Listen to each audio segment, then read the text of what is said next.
మమ్ములను మిక్కిలిగా ప్రేమించిన మా ప్రియమైన పరలోకపు తండ్రి, మీ పరిశుద్ధమైన పాదములకు వందనములు చెల్లిస్తున్నాము నాయన. గడచిన కాలమంతయు మమ్మలను క్షేమముగా కాపాడి ఈ దినములోనికి మమ్మలను ప్రవేశపెట్టిన మా కన్న తండ్రి మీకు వందనాలు.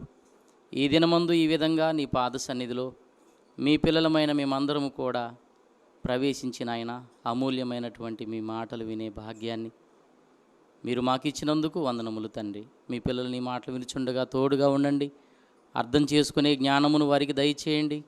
మీ పిల్లలకు అర్థమయ్యే విధంగా నీ వాక్యాన్ని అందించగలుగుటకు మీ కృపను నాకును అనుగ్రహించవలసిందిగా కోరుకుంటూ మహిమ ఘనత ప్రభావములు మీకే చెల్లిస్తూ మా ప్రభు అయిన యేసుక్రీస్తు వారి పరిశుద్ధ నామములో ఈ ప్రార్థన మీకు సమర్పిస్తున్నాము తండ్రి, ఆమేన్. దేవుని పిల్లలైన మీకందరికీ మన ప్రభు అయిన యేసుక్రీస్తు నామములో వందనములు.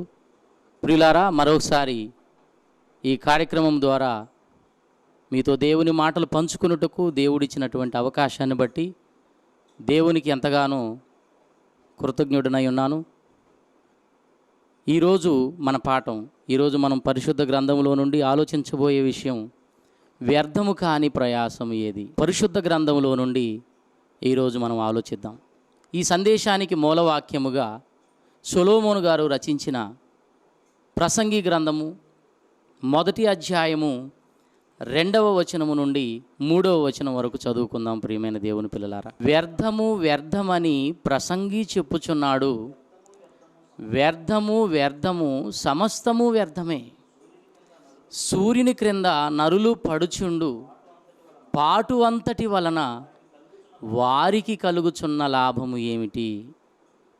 సొలొమోను గారి మాటలను మనం జాగ్రత్తగా పరిశీలిస్తే వ్యర్థము వ్యర్థము అన్న పదాన్ని 5 సార్లు ఆయన ప్రయోగించినట్లుగా చూస్తున్నాం. ప్రియమైన దేవుని పిల్లలారా, మనకేదైనా నచ్చని ఆహారాన్ని ఎవరైనా పెట్టినప్పుడు, నచ్చని వస్తువులను ఎవరైనా మనకిచ్చినప్పుడు చీచీ నాకు వద్దు అంటాం. అలాగే సొలొమోను గారికి ఏదో ఒకటి నచ్చనట్లుగా మనకు అర్థమవుతుంది. ఆయనకు నచ్చనిది ఏమిటి అని మనం వాక్యాన్ని పరిశీలిస్తే సూర్యుని క్రింద అని మాట్లాడుతూ ఉన్నాడు. సూర్యుని క్రింద అనగా భూమి మీద నరులు పడుతుండు పాటు అంతటి వలన వారికి కలుగుచున్న లాభం ఏమిటి అంటున్నాడు. ప్రియులారా, భూమి మీద మనుషులు చేస్తున్నటువంటి పనులు, వాటి వలన వచ్చే సంపాదన వలన మనుషులకు లాభం ఏమిటి అని సొలొమోను గారు ప్రశ్నిస్తున్నాడు. ప్రియమైన దేవుని వారలారా, ఒకసారి వాక్యాన్ని మనం జాగ్రత్తగా పరిశీలిస్తే భూమి మీద మనుషులు ఎన్నో పనులు చేస్తూ ఉన్నారు. కొందరు ఉద్యోగాలు చేస్తున్నారు, కొందరు వ్యాపారాలు చేస్తున్నారు, కొందరైతే వ్యవసాయం చేస్తున్నారు, కొంతమంది కూలి పనులు చేసుకుంటూ ఉన్నారు. ఏ పని చేసినా అందులో ఎంతో కొంత లాభం ఉందన్న సంగతి మనందరికీ తెలుసు. లాభం లేకుండా మనం ఏ పని కూడా చేయం. ప్రియులారా, మనం చేసే ప్రతి పని వలన ఎంతో కొంత లాభం ఉంది. కానీ సొలొమోను గారి మాటలు మనం జాగ్రత్తగా పరిశీలిస్తే భూమి మీద మనుషులు చేస్తున్న పనుల వలన వారికి కలుగుతున్న లాభం ఏమిటి అంటున్నాడు. అంటే ఆయన ఆలోచన ప్రకారంగా మనం చూస్తే మనుషులు చేస్తున్న పనుల వలన లాభం లేదన్న సంగతి అర్థమవుతుంది. మనం చేసే పనుల వలన మనకు లాభం ఉన్నప్పుడు వాటి వలన వారికి కలుగుతున్న లాభం ఏమిటి అని సొలొమోను గారు మాట్లాడుతున్నాడంటే ఏంటి ఆయన ఉద్దేశం? ఆయనకేమైనా జ్ఞానం లేకుండా మాట్లాడుతున్నాడా అని మనం ఆలోచిస్తే ప్రియులారా, ఆయన మహాజ్ఞాని. సొలొమోను అంత జ్ఞానం కలిగిన వాడు మనుషుల్లో. ఆయన కంటే ముందు పుట్టలేదు, ఆయన తరువాత కూడా పుట్టబోడని దేవుడు తెలియచేశాడు. ఒక యేసుక్రీస్తు వారు తప్ప ఆయన కంటే జ్ఞానవంతుడు మనకు కనిపించడు. ప్రియులారా, సొలొమోను గారు చిన్న వయసులో ఇశ్రాయేలీయులకు రాజయ్యాడు. దేవుని సన్నిధిలో గిబియోనులో దేవునికి బలులర్పించిన వేళ దేవుడు పరవశుడై సొలొమోనా నీకేం కావాలో కోరుకోమని అడిగినప్పుడు సొలొమోను గారు జ్ఞానాన్ని అడిగాడు. లోకములో ఉన్నటువంటి వస్తువులను, లోకములో ఉన్నటువంటి ఆస్తులను, ఆయన ధనాన్ని అడగలేదు, కానీ పరలోక సంబంధమైనటువంటి జ్ఞానాన్ని సొలొమోను గారు అడిగాడు. ఆయన అలా అడిగినందుకు దేవుడు ఎంతో ఆనందపడ్డాడు. సొలొమోను చేసిన ఈ మనవి ప్రభువునకు అనుకూలమాయను అని మనం బైబిల్లో చూస్తూ ఉన్నాం. సొలొమోను ఏదైనా అడిగితే ఒకవేళ దేవుడు ఎలా ఆలోచించేవాడో, కానీ జ్ఞానాన్ని అడిగాడు. దేవుడు చాలా సంతోషించి ఎవరికీ లేనంతటి జ్ఞానాన్ని సొలొమోను గారికి దేవుడు దయచేశాడు. ఆయనకు మనుషులందరికంటే విశేష జ్ఞానం ఇవ్వబడిందని బైబిల్లో వ్రాయబడింది. తూర్పు దేశస్థుల జ్ఞానము కంటేను, ఐగుప్తియుల జ్ఞానము కంటే కూడా ఆయన ఎంతో జ్ఞానం కలిగిన వాడని పరిశుద్ధ గ్రంథంలో, రాజుల గ్రంథంలో మనం చూస్తాం ప్రియులారా. సొలొమోనుకు దేవుడు ఎంతో జ్ఞానాన్ని ఇచ్చాడు. ఆ జ్ఞానంతో మాట్లాడుతున్నటువంటి మాటలు చూస్తే మనకు మతిపోతుంది. ఆలోచించాలి ఈ వాక్యాన్ని. భూమి మీద మనుషులు చేస్తున్న పనుల వలన వారికి కలుగుతున్న లాభమేమిటి అని ఎందుకు అంటున్నాడు ఆయన? ఆయన ఆలోచన ఏంటి? జ్ఞానం కలవాడే, మరి ఎందుకు ఈ మాట మాట్లాడాడు? లాభం లేదంటున్నాడు ఆయన.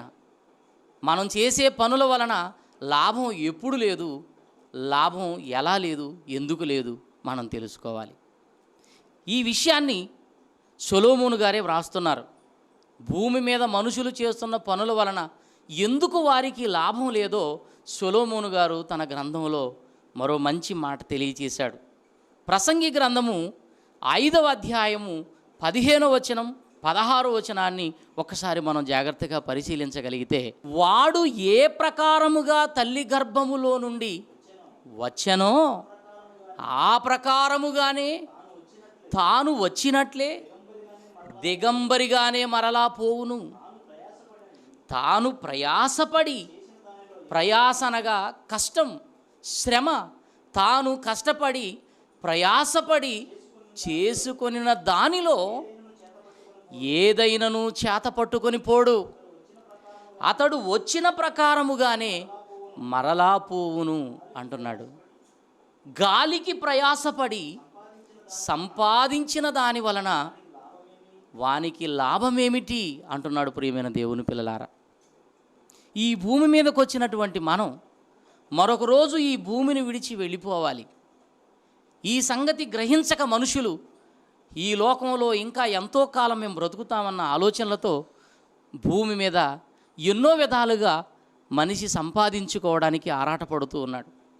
తన కోసం కూడబెట్టుకుంటున్నాడు, తన కొరకు దాచుకుంటున్నాడు. ఒకరోజు ఈ లోకాన్ని విడిచి వెళ్ళిపోతూ ఉన్నాడు. అలాంటి వారు ఎంతమంది లేరు చరిత్రలో మనం ఆలోచిస్తే. కోట్ల రూపాయల ధనాన్ని సంపాదించిన వారు ఈ భూమిని విడిచి వెళ్ళిపోయారు ప్రియమైన దేవుని పిల్లలారా. సొలొమోను గారి ఆలోచన ఏంటంటే, భూమి మీద మనుషులు కష్టపడి తమ కోసం ఎంతో దాచుకుంటున్నారు, ఎంతో ధనాన్ని కూడబెట్టుకుంటున్నారు. ఆ తర్వాత ఈ లోకాన్ని విడిచి వెళ్ళిపోతున్నారు. వాళ్ళు దాచిపెట్టుకొని ఈ లోకాన్ని విడిచిపెడితే వారు కష్టపడి సంపాదించుకున్న ఆ సంపాదన వలన వారికి కలుగుతున్న లాభమేమిటి అంటున్నాడు. లాభం ఎప్పుడు లేదంటే, మనం ఈ లోకాన్ని విడిచిన తర్వాత మనం సంపాదించిన దాని వలన, మనము దాచుకున్న ధనము వలన మనకు లాభం లేదని అర్థమవుతుంది ఈ మాటల్లో మనం చూస్తే ప్రియులారా. మనము సంపాదించుకున్న తర్వాత మనం ఈ లోకాన్ని విడిచిపెట్టాలి. మన ధనం మన ప్రాణాన్ని నిలబెట్టలేదు. పాతాళానికి జారిపోతున్నటువంటి మన ఆత్మను ఈ ధనం రక్షించలేదు ప్రియమైన దేవుని పిల్లలారా. ఈ భూమి మీదకు మనం వచ్చింది ధనాన్ని సంపాదించుకోవడానికి కాదు, ఈ లోకంలో మన కొరకు ఏదో చేయడానికి కాదు. దేవుడు తన కోసం, తన పనుల కోసం ఈ లోకానికి మనల్ని పంపించాడు. దేవుణ్ణి మరచి దేవుని ఆలోచనలను విడిచి ఈరోజు మనిషి తన కోసమే బ్రతకటం మనం ఈరోజు సమాజంలో చూస్తున్నాం. తన కొరకే సంపాదించి, తన బ్రతుకంతా తన కొరకే ఆలోచిస్తూ డ్యూటీలు ఓటీలు చేసుకొని ఎంతో సంపాదించి కూడబెట్టుకొని ఒకరోజు ఈ లోకాన్ని విడిచి వెళ్ళిపోతున్నాడు మరణం అన్న పేరుతో. తాను సంపాదించి దాచుకున్నాడు, ఈ లోకాన్ని విడిచాడు. దాని వలన అతనికి లాభం ఏంటి అంటున్నాడు. సొలొమోను గారి మాటలు మనం ఆలోచిస్తే, మనము సంపాదించిన దాని వలన, మనం కష్టపడి దాచుకున్న దాని వలన, మనము సంపాదించిన దాని వలన ఎప్పుడు మనకు లాభం లేదంటే, ఈ లోకాన్ని విడిచిన తర్వాత దాని వలన మనకు లాభం లేదు. ఈ భూమి మీద ఉన్నప్పుడు ఎంతో కొంత దాని వలన మనకు లాభం ఉంది, కానీ ఈ లోకాన్ని విడిచిన తరువాత మనము సంపాదించిన ధనము వలన, మన సంపాదన వలన ఎటువంటి లాభం లేదని సొలొమోను గారు తెలియచేస్తున్నాడు. ప్రియమైన దేవుని పిల్లలారా, ఇక్కడ నుండి మనం ఏమీ తీసుకువెళ్ళలేం. మార్కు సువార్త 8వ అధ్యాయం 36వ వచనంలో యేసుక్రీస్తు వారు భూమి మీద ఉన్నప్పుడు ఒక మాట చెప్పారు. ఒకడు సర్వలోకమును సంపాదించుకొని తన ప్రాణమును పోగొట్టుకుంటే వానికి ఏమి ప్రయోజనము అంటున్నాడు. సర్వలోకాన్ని సంపాదించుకున్నాడు, లోకములో ఎన్నో ఆస్తులను సంపాదించుకున్నాడు, తన ప్రాణాన్ని పోగొట్టుకున్నాడు. తాను సంపాదించిన దాని వలన తనకేమి ప్రయోజనమని యేసుక్రీస్తు వారు అంటున్నారు. ఆలోచించండి. చరిత్రలో మనం ఆలోచిస్తే ఎంతోమంది ప్రపంచాన్ని జయించిన వారు మనకు కనిపిస్తారు. ఒక అలెగ్జాండర్ గారి గురించి మనకు తెలుసు. అలెగ్జాండర్ ద గ్రేట్ అంటున్నాం. అలెగ్జాండర్ ప్రపంచ పటం ముందు నిలబడి ప్రపంచంపైనే అధికారాన్ని సాధించాలని ఎంతో ఆలోచించేవాడట.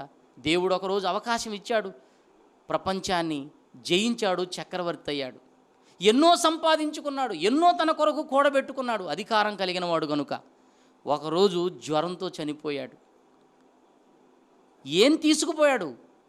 ఈ విధంగా మనం ఆలోచిస్తే ప్రపంచ చరిత్రలో ఎంతోమంది కోటీశ్వరులు, ధనవంతులైన వారు ఈ లోకంలో తమ కొరకు ఎన్నో కూడబెట్టుకొని ఎంతో ఆస్తిని సంపాదించి ఈ లోకాన్ని విడిచారు. ప్రియమైన దేవుని పిల్లలారా, వారు సంపాదించుకున్న దాని వలన వారికి కలిగిన లాభం ఏంటి?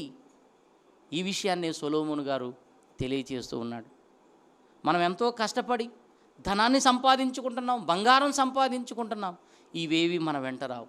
చనిపోయిన తర్వాత మన రక్త సంబంధులు వీటిని తీసుకుని వారి కోసం వాటిని దాచుకుంటారే తప్ప, వారు వాటిని అనుభవిస్తారే తప్ప, మనము సంపాదించిన దాని వలన మనకు ఎటువంటి లాభం లేదు. ప్రియమైన దేవుని పిల్లలారా, సొలొమోను గారు చెప్పిన మాటలు మనకు అర్థమైతే ఈ లోకంలో ధనాన్ని సంపాదించిన వారిని మనం చూసినప్పుడు ఈ మాటలే గుర్తొస్తూ ఉంటాయి. వ్యర్థము వ్యర్థము సమస్తము వ్యర్థమేనని మనం ఆగలేక ఒకవేళ ధనవంతుల దగ్గరకు వెళ్ళి వ్యర్థము వ్యర్థమని మనం అంటున్నాం అనుకోండి, వాళ్ళు ఏమంటారో తెలుసా?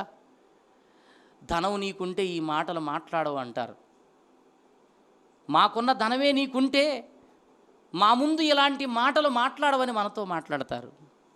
కానీ మనం ఆలోచిస్తే సొలొమోను గారు ఎంతో ధనవంతుడండి. ఎంతో ధనాన్ని కలిగినటువంటి సొలొమోను అనుభవపూర్వకంగా చెప్పిన మాటలు మనం చూస్తున్నాం. ఒకప్పుడు సొలొమోను గారు కూడా ఈ లోకంలో ఉన్నదాన్ని సంపాదించుకోవాలని ఎంతో ఆరాటపడ్డాడు. ఎందుకంటే జ్ఞానాన్ని ఇచ్చాడు దేవుడు. ఈ లోకంలో ఉన్న వాటిని సంపాదించుకోవడం కోసం ఎంతో ప్రయాసపడ్డాడు, కష్టపడ్డాడు. ఈ లోకములో ఉన్న వాటి కోసం ఆయన ఎంత ప్రయాసపడ్డాడో, ఎంత కష్టపడ్డాడో ఆయన తన గ్రంథంలో వ్రాస్తున్నాడు. ప్రసంగి గ్రంథము 2వ అధ్యాయం 4వ వచనం నుండి చూస్తే ప్రియమైన దేవుని పిల్లలారా, ఆయన ఎంత సంపాదించాడో ఈ లోకంలో తన కోసం, దాని కొరకు ఎంత కష్టపడ్డాడో, ప్రయాసపడ్డాడో చెప్తున్నాడు. నేను గొప్ప పనులు చేయబోనుకుంటుని నా కొరకు ఇల్లు కాదు, మనకొక ఇల్లు సరిపోతుంది, కానీ ఆయన ఇండ్లే కట్టించుకున్నాడట. తరువాత మనం ఆలోచిస్తే ద్రాక్ష తోట కాదు, తోటలు నాటించుకున్నాను, నా కొరకు తోటలను శృంగారవనములను వేయించుకొని వాటిలో సకల విధములైన ఫలవృక్షములను నాటించుకుంటుని, వృక్షముల నారుమళ్లకు నీరు పారుటకై చెరువు కాదు చెరువులను త్రవ్వించుకున్నాను, పనివారిని పనికత్తెలు నేను సంపాదించుకున్నాను, నా ఇంట పుట్టిన దాసులు నాకున్నారు, యెరూషలేము నందున్న వారందరికంటే ఎక్కువగా పశువుల మందలను గొర్రె మేకల మందలను బహు విస్తారముగా సంపాదించుకున్నాను. ఇదంతా ఆయన సంపాదనండి. నా కొరకు వెండి బంగారములను రాజులు ఇచ్చేయించు సంపదను ఈ దేశంలోనే కాకుండా ఆయా దేశములలో విలువైన వస్తువులు ఏదైనా ఉంటే వాటి కొరకు కూడా ఎంతో ప్రయాసపడి వాటిని కూడా కూర్చుకున్నాను. నేను గాయకులను చూసారా, తన ఆనందం కోసం గాయకురాండ్రను కూడా నేను సంపాదించుకున్నాను అని తన సంపాదన అంతటి గురించి ఇక్కడ మాట్లాడుతున్నాడు. ప్రియమైన దేవుని పిల్లలారా, తాను ఎంత కష్టపడి ఎన్నింటిని సంపాదించుకున్నాడో తెలియచేస్తూ ఉన్నాడండి. ఇవన్నీ సంపాదించుకున్న తర్వాత ఒకరోజు కూర్చుని ఆలోచిస్తున్నాడు, నా బ్రతుకు కాలంలో దేవుడు నాకు ఇచ్చిన ఈ ఆయుష్కాలంలో నా కోసం నేను ఎంతో కష్టపడి ఎన్నింటినో సమకూర్చుకున్నాను, ఎంతో దాచుకున్నాను, ఈరోజు చనిపోయే పరిస్థితిలోకి నేను వచ్చాను. నా ఆయుష్కాలం అంతా తీరిపోయింది, నేను చనిపోతున్నాను. మరి ఎంత సంపాదించుకున్నానే, దాని వలన నాకు కలిగే లాభం ఏంటి అని ఒకరోజు ఆయన ఆలోచిస్తూ ఉన్నాడండి. ఆలోచించగా ఆయనకు అర్థమైన విషయం ఏంటో చెప్తున్నాడు. 11వ వచనం, ప్రసంగి గ్రంథం 2:11 చూస్తే, అప్పుడు నేను చేసిన పనులన్నీ, వాటి కొరకు నేను పడిన ప్రయాస అంతయు నేను నిదానంగా కూర్చొని ఆలోచించాను, అవన్నీ వ్యర్థమైనవిగాను ఒకడు గాలికి ప్రయాసపడినట్టుగా అగపడెను. ఒకడు గాలికి ప్రయాసపడినట్టుగా అగపడెను. సూర్యుని క్రింద లాభకరమైనది ఏదీ లేనట్టు నాకు కనబడెను. గాలి కోసం ఒకడు ప్రయాసపడినట్టుగా నేను కూడా స్థిరముగా ఉండని వాటి కోసం నేను ఎంతో కష్టపడ్డాను, ప్రయాసపడ్డాను. ఆయా దేశాలకు వెళ్ళాను, ఎంతో ప్రయాసపడి ఎన్నింటినో సమకూర్చుకున్నాను అంటున్నాడు. నిదానించి ఆలోచిస్తే ఇవన్నీ ఎలా అనిపించాయట? వ్యర్థమైనవిగాను అంటున్నాడు ప్రియులారా. అందుకే ప్రారంభంలోనే వ్యర్థము వ్యర్థం అన్న మాటలు 5 సార్లు చెప్పాడు. వ్యర్థము వ్యర్థము సమస్తము వ్యర్థమేనని. ఇవన్నీ వ్యర్థమైపోయేవి. ఈ భూమి మీద మనుషులమైన మనం మన కోసం సంపాదించుకునే ప్రతిదీ, మనం దాచుకుంటున్న ప్రతిదీ కూడా ఒకరోజు వ్యర్థమైపోయేదే. మరి వ్యర్థము కాని ప్రయాస ఏదైనా ఉందా? వ్యర్థము కానివి ఏమైనా ఉన్నాయా అని మనం ఆలోచిస్తే, క్రొత్త నిబంధనలో అపోస్తుడైన పౌలు గారు పరిశుద్ధాత్మ ప్రేరణతో కొరింథీ పట్టణములో ఉన్న సంఘానికి ఒక అద్భుతమైన విషయాన్ని తెలియజేస్తూ ఉన్నారు.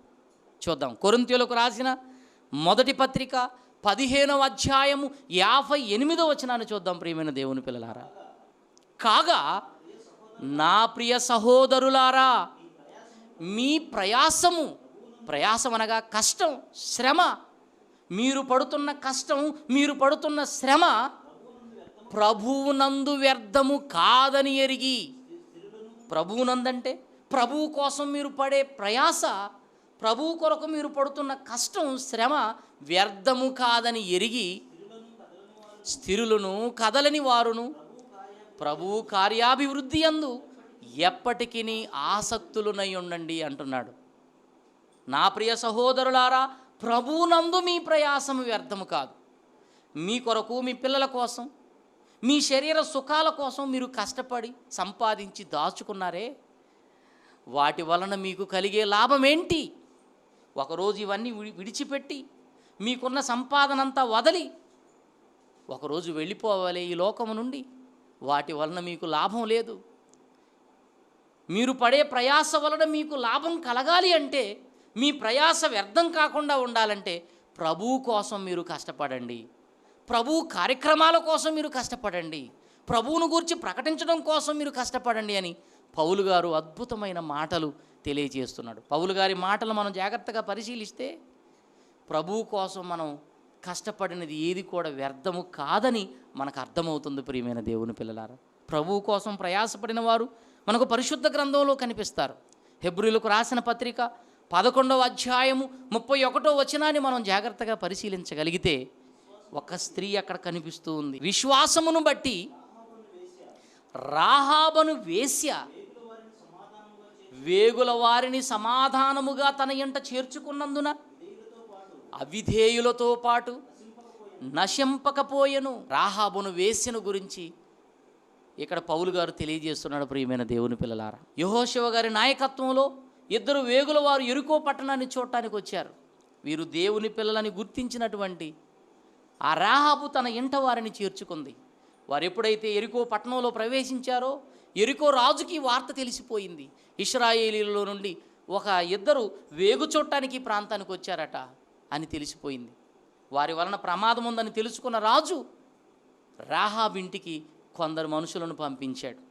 వారు వచ్చి అడుగుతున్నారు, ఎవరో ఇశ్రాయేలీలు 2 వచ్చారట నీ ఇంటికి, వారిని మాకు అప్పగించు, రాజు పంపించాడు అని చెప్పినప్పుడు, వీరు దేవుని పిల్లలు, వీరి కోసం నేను కొంత శ్రమ తీసుకుంటే, వీరిని రక్షించగలిగితే, కాపాడగలిగితే దేవుడు నాకెంతో మేలు చేస్తాడని తెలుసుకున్నటువంటి రాహాబు వారిని తన ఇంట దాచిపెట్టింది.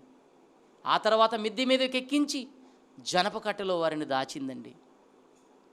ఆ మనుషుల యొద్దకు వచ్చి, మీరు అడుగుతున్న మనుషులు నిజంగానే మా ఇంటికి వచ్చారు, గవిని వేయబడు సమయానికి వారు ఈ ప్రాంతము నుండి వెళ్ళిపోయారు, మీరు తొందరగా తరిమారా పట్టుకుంటారు, వెళ్ళండి అని అక్కడి నుండి పంపించేసింది. ఆ ఇద్దరు వేగులు వారైన దేవుని సేవకులను ఆమె రక్షించినందుకు, ఆశ్రయం ఇచ్చినందుకు తన కుటుంబంలో దేవుడు ఆమెకి ఎంతో మేలు చేశాడు. ప్రియమైన దేవుని పిల్లలారా, ఏంటి దేవుడు ఆమెకు చేసిన మేలు? ఆమెకు కలిగిన లాభం ఏంటి? ప్రభు కొరకు ఆమె ప్రయాసపడితే ఆమెకు కలిగిన లాభం ఏంటని మనం ఆలోచిస్తే, నీతిమంతుల జాబితాలో ఆమె పేరును దేవుడు వ్రాయించాడు. మనం పరిశుద్ధ గ్రంథంలో చూస్తున్నాం ఆమె చేసినటువంటి పనిని. ఆమె ప్రయాస వ్యర్థం కాలేదు. ప్రియమైన దేవుని పిల్లలారా, రాహాబు అను వేశ్యను గూర్చి అక్కడే కాదు, మీరు మత్తయి సువార్త 1వ అధ్యాయంలో యేసుక్రీస్తు వారి వంశావళిలో కూడా ఆమెను గూర్చి దేవుడు వ్రాయించాడంటే ఆమె పడిన ప్రయాస వ్యర్థం కాలేదన్న సంగతి మీరు అర్థం చేసుకోవాలి. ప్రభు కోసం మనం ఏ చిన్న పని చేసినా, ప్రభు కొరకు మనం ఏ కార్యాన్ని చేసినా అది వ్యర్థము కాదన్న సంగతి మనం తెలుసుకోవాలి. మన కొరకు, మన పిల్లల కోసం, మన శరీర సుఖాల కోసం మనం పడే ప్రయాస అంతా ఒకరోజు వ్యర్థమైపోతుంది. మనం దాచుకున్నవన్నీ వదిలిపెట్టి ఒకరోజు వెళ్ళిపోవాలి. కానీ ప్రభు కొరకు మనం చేసింది ఏది కూడా వ్యర్థము కాదని మనకు అర్థమవుతుంది. అలాగే ప్రభువునందు మీ ప్రయాస వ్యర్థం కాదని చెప్పిన పౌలు గారు ప్రభు కోసం, ప్రభు పనుల్లో ఎంతగా కష్టపడ్డాడో చెబుతున్నాడండి. కొరింథీయులకు రాసిన 2వ పత్రిక 11వ అధ్యాయము 23వ వచనాన్ని మనం చూడగలిగితే, ప్రియులారా, ప్రభు కోసం ఎంతగా ప్రయాసపడ్డాడో చెప్తున్నాడు. వారే క్రీస్తు పరిచారకుల వెర్రివాని వలె మాట్లాడుచున్నాను, మరి ఎక్కువగా నేను క్రీస్తు పరిచారకుడను, మరి విశేషముగా ప్రయాసపడితిని. అపోస్తలులు ఎవరు కూడా కష్టపడినంతగా పౌలు గారు కష్టపడినట్లు మనం చూస్తాం. ఎన్నో ప్రాంతాలకు వెళ్ళాడు, మరి విశేషముగా నేను ప్రయాసపడ్డాను అంటున్నాడు. ఆయన ఎన్ని కష్టాలు అనుభవించాడో ప్రభు సేవలో అని చెబుతున్నాడండి. ప్రియమైన దేవుని పిల్లలారా, మనం అర్థం చేసుకోగలిగితే ప్రభువు కోసం ఎంతగానో ప్రయాసపడ్డాడు. తిమోతికి ఉత్తరాన్ని రాస్తూ సమయమందును అసమయమందును ప్రయాసపడుము అంటున్నాడు. ఆత్మీయ కుమారుడు చెప్తున్నాడు. మన పిల్లలే దూర ప్రాంతంలో ఉంటే మనం వాళ్ళకు ఉత్తరం రాస్తే ఏమి రాస్తాం ఉత్తరంలోనంటే, సమయానికి తిని సమయానికి పడుకోమంటాం. కానీ పౌలు గారైతే తన కుమారుడికి సమయమందును అసమయమందును ప్రయాసపడుము అంటున్నాడు. ప్రభువునందు మన ప్రయాస వ్యర్థం కాదని ఎరిగాడండి. ఆయన తెలుసుకున్నాడు. ప్రియమైన దేవుని పిల్లలారా, ఈ లోకంలో మనం మన కోసం, మన సుఖాల కోసం సంపాదించినవన్నీ, మనం దాచుకున్నవన్నీ కూడా ఒకరోజు మనకు ఉపయోగపడకుండా వ్యర్థమైపోతాయి. కానీ మనము చేసినవి వ్యర్థం కాకుండా అవి మనతో రావాలంటే ఒక పని మనం చేయాలి. బైబిల్లో పౌలు గారు చెప్తాడు, మీరు ఈ లోకము నుండి ఏమీ తీసుకుపోలేరు అంటున్నాడు ఆయన. మీరు ఈ లోకంలోనికి ఏమీ తేలేదు, ఇక్కడ నుండి ఏమీ తీసుకొని పోలేరు అన్నాడు తిమోతికి ఉత్తరాన్ని రాస్తూ. అయితే పరిశుద్ధ గ్రంథంలో ఒక అద్భుతమైన మాట ఉంది, దాన్ని మీతో పంచుకొని నేను ముగించేస్తాను ఈ కార్యక్రమాన్ని. ఈ లోకంలో మనం పడిన కష్టం మనతో కూడా రావాలంటే, మన ప్రయాస వ్యర్థం కాకుండా ఉండాలంటే ఆయన ఏం చెప్తున్నాడో చూడండి. దేవుడు ఏం చెప్తున్నాడో ప్రకటన గ్రంథము 14వ అధ్యాయం 13వ వచనాన్ని మనం జాగ్రత్తగా చూస్తే, ప్రియులారా, మనతో కూడా వచ్చే వాటిని గూర్చి చెప్తున్నాడు ఆయన. వ్యర్థము కాని వాటిని గూర్చి చెప్తున్నాడు. ఎప్పటి నుండి ప్రభువునందు మృతులు ధన్యులని వ్రాయుము అని పరలోకము నుండి ఒక స్వరము చెప్పగా వింటిని. నిజమే, వారు తమ ప్రయాసములు మాని, ప్రభు కొరకు వారు పడిన కష్టం, వారు పడిన శ్రమను మాని వారు విశ్రాంతిలోనికి వెళ్ళిపోతూ ఉన్నారు. వారి క్రియలు వారి వెంట పోవునని ఆత్మదేవుడు చెప్పుచున్నాడు. ప్రభు కోసం మనం చేసిన కార్యాలు మన వెంట వస్తున్నాయి. ప్రియమైన దేవుని పిల్లల, మన కోసం, మన పిల్లల కోసం, మన శరీర సుఖాల కోసం మనం చేసిన కార్యక్రమాలు అది మన వెంట వచ్చేది కాదు. మనం దాచుకున్న ధనం మన వెంట వచ్చేది కాదు. ఈ లోక సంపాదన మనం విడిచి వెళ్ళిపోవాలి, అవి మన వెంట రావు. మన వెంట వచ్చేది ఏంటి అని మనం ఆలోచిస్తే, ప్రభువు కొరకు మనం చేసిన పనులే మన వెంట వస్తాయి. ప్రభు అంటున్నాడు, వాని క్రియల చొప్పున ప్రతిఫలం ఇస్తానని. కనుక ప్రభు కోసం కష్టపడండి, ప్రభు కార్యక్రమాల కోసం కష్టపడండి. మీరు కష్టపడి సంపాదించిన దాన్ని ప్రభు కొరకు ఖర్చు చేయండి. ప్రభువునందు మీ ప్రయాస వ్యర్థము కాదు అంటున్నాడు. ప్రార్థన చేసుకుందాం. పరిశుద్ధుడా, ప్రేమ కలిగిన తండ్రి, మీకు వందనాలు. వ్యర్థము కాని ప్రయాస ఏదో మీ పిల్లలకు చెప్పాను. మా కొరకు, మా శరీర సుఖాల కోసం మేము కష్టపడి దాచుకున్నదంతా ఒకరోజు వ్యర్థమైపోతుందని, దానిని విడిచిపెట్టి నాయన మరో లోకానికి మేము వెళ్ళాలని మీరు వ్రాయించిన మాటలు మేము చదువుకున్నాం. ఈ భూమి మీద మేము పడిన ప్రయాస, కష్టం వ్యర్థం కాకుండా ఉండాలంటే ప్రభువునందు మాత్రమే మేము ప్రయాసపడాలని, ప్రభు కార్యక్రమాలలో మేము కష్టపడాలని, ప్రయాసపడాలని మీరు తెలియచేసినటువంటి అద్భుతమైన మహాజ్ఞానంతో కూడినటువంటి మాటలను బట్టి వందనాలు. ఈ మాటలని పిల్లల హృదయాల్లో ఫలించుటకు సహాయం చేయండి. ప్రభువు కొరకే ప్రయాసపడే పిల్లలుగా ప్రతి ఒక్కరిని మీరు మార్చండి. మీ చిత్తమైతే మరో పర్యాయం మీ పిల్లలతో కొన్ని మాటలు పంచుకున్నట్టుకు సహాయం చేయమని ఇచ్చిన అవకాశాన్ని బట్టి వందనాలు చెల్లిస్తూ క్రీస్తు నామములో ఈ ప్రార్థన మీకు సమర్పిస్తున్నాము తండ్రి. ఆమేన్. అందరికీ వందనాలు.